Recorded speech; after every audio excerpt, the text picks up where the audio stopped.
आज के फाउंडर्स के माइंड में आईपीओ को लेकर एक बहुत कॉमन मिथ है कि आईपीओ सिर्फ बड़े बड़े बिजनेस हाउसेस जैसे टाटा या बिरला के लिए ही होता है। जब भी कोई फाउंडर आईपीओ के बारे में सोचता है तो उनके दिमाग में यही इमेज आती है कि ये तो उन कंपनीज का गेम है जो डिकेड्स से मार्केट में है, जिनके पास मैसिव बैलेंस शीट्स हैं और जिनका नाम हर घर में जाना पहचाना है। और इस कंपैरिजन की वजह से छोटा या मिड साइज्ड फाउंडर तुरंत सोच लेता है कि तो बहुत छोटे हैं, हम आईपीओ के लायक ही नहीं।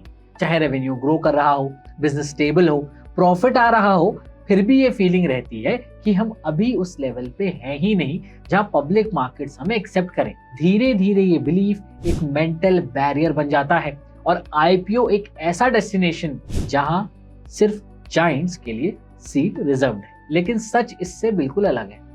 ये मिथ इसलिए इतना स्ट्रांग लगता है क्योंकि हम हेडलाइंस में मोस्टली बड़े बिजनेस हाउसेस के आईपीओस देखते हैं, उनका ब्रांड रिकॉग्निशन ज्यादा होता है तो नेचुरली वही हाईलाइट होते हैं। लेकिन रियलिटी ये है कि छोटे और मिड साइज आईपीओस की भी एक बड़ी दुनिया है जो क्वाइटली मार्केट में काम कर रही होती है।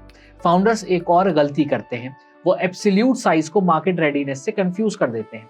उन्हें लगता है कि आईपीओ के लिए हमें नेशन वाइड डोमिनेंस, हजारों एम्प्लॉइज और ह्यूज स्केल चाहिए, पर पब्लिक मार्केट्स एक्चुअली साइज से ज्यादा कंसिस्टेंसी, गवर्नेंस और ग्रोथ विजिबिलिटी को देखते हैं।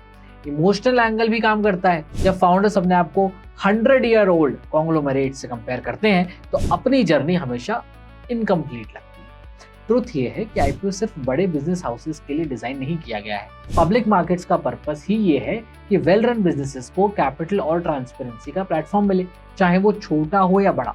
सेबी या स्टॉक एक्सचेंजेस कभी ये नहीं पूछते कि आप टाटा हो या बिरला हो, वो सिर्फ ये देखते हैं कि बिजनेस एलिजिबल है या नहीं, डिस्क्लोजर सही है या नहीं और मॉडल सस्टेनेबल है या नहीं।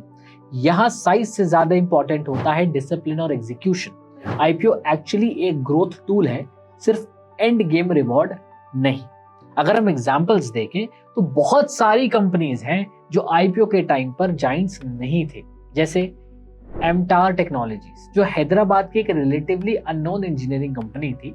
ना कोई फ्लैशी कंज्यूमर ब्रांड, ना मैसिव स्केल, बस एक फोकस्ड इंडस्ट्रियल बिजनेस जो प्रिसिजन इंजीनियरिंग और नीश सेक्टर्स को देखता है, जैसे स्पेस और डिफेंस में काम करता था।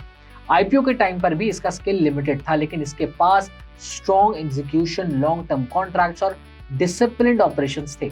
मार्केट ने इसे स्मॉल कंपनी के फॉर्म में रिजेक्ट नहीं किया, बल्कि एक क्रेडिबल हाई पोटेंशियल बिजनेस के फॉर्म में इवैल्यूएट किया।